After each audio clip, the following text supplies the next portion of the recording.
I just fell in love with a gangster, so he put my name in the top. But I don't let him come to the crib, so we get it on when we out. Nowadays I be ducking them cameras, and they heard that I'm up on them banners. Calling my phone but they know I don't answer. In the hood I'm like Princess Diana. Halo semuanya, selamat datang di Nevermore. Siapa yang pernah nonton drama Korea yang berjudul Mr. Queen? Di drakor tersebut, kamu bisa melihat penampilan Shin Hye-sun yang berperan sebagai ratu masa Joseon yang di dalam tubuhnya terperangkap jiwa laki-laki dari masa kini. Setelah 3 tahun lebih sibuk tampil di drakor, Hye-sun akhirnya comeback ke layar lebar lewat film thriller berjudul Target. Target digarap oleh Park Ki-gon, sosok yang juga menyutradarai Perfect Game tahun 2011 dan In Sadong Scandal tahun 2009. Selain Shin Hye-sun, film ini juga dibintangi deretan aktor ternama, diantaranya ada Kim Song Kyun, Im Chol Soo, Lee Joo Young, dan Kang Tae-ho.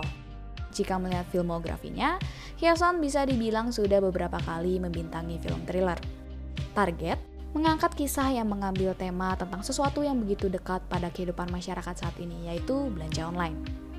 Dalam film ini, kita mengikuti kisah Soo-hyun, perempuan yang tinggal sendiri dengan tenang lalu apes ditipu penjual mesin cuci di website jual beli.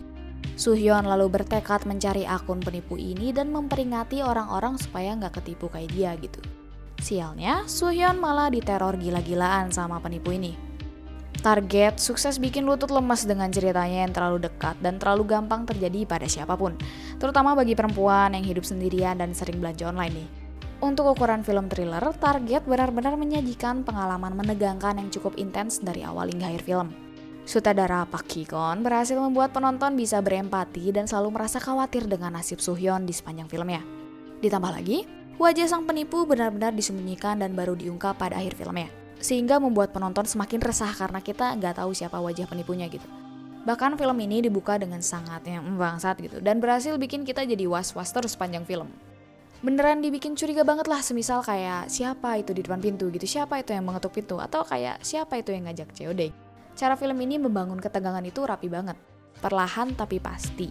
Makin lama, aura filmnya terasa semakin mencekam dan karakter Soo-hyun terasa semakin suram. Tentunya, Shin Hye-sun tampil brilian memainkan karakter Soo-hyun. Didukung juga dengan Kim Song Kyun sebagai detektif Cho yang udah gak perlu ditanya lagi lah aktingnya, apik. Walau secara keseluruhan sangat menegangkan, tetap saja ada hal mengganjal yang kita temukan di Target. Ada satu momen yang mengungkapkan sang penipu pernah meneror perempuan lain sebelum dia meneror Soo-hyun. Rasanya cukup janggal ketika perempuan tersebut tiba-tiba muncul untuk memberikan kesaksian, padahal dia sebelumnya tidak pernah melapor.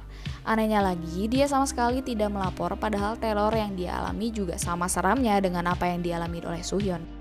Di sepertiga akhir film ini pun terasa agak ngadi-ngadi menciptakan situasi yang gak masuk akal yang bikin kita gemes gitu. Kita jadi sibuk mempertanyakan kelakuan para karakternya yang banget. Walaupun begitu, sepertiga akhirnya tetap tegang dan seru banget. Target menghadirkan sisi gelap belanja online sebagai premis utamanya. Berhubung ceritanya begitu dekat dengan kehidupan masyarakat masa kini yang sering melakukan belanja online, cerita yang ditampilkan Target jadi terasa lebih menyeramkan. Shin Hye-sun yang menjadi pemeran utama di film ini juga berhasil membuat penonton ikut merasakan ketakutan yang dialami oleh karakternya. Oke, mungkin segini dulu kali ya video kali ini. Langsung aja tuliskan pendapat kalian di kolom komentar tentang film ini ya.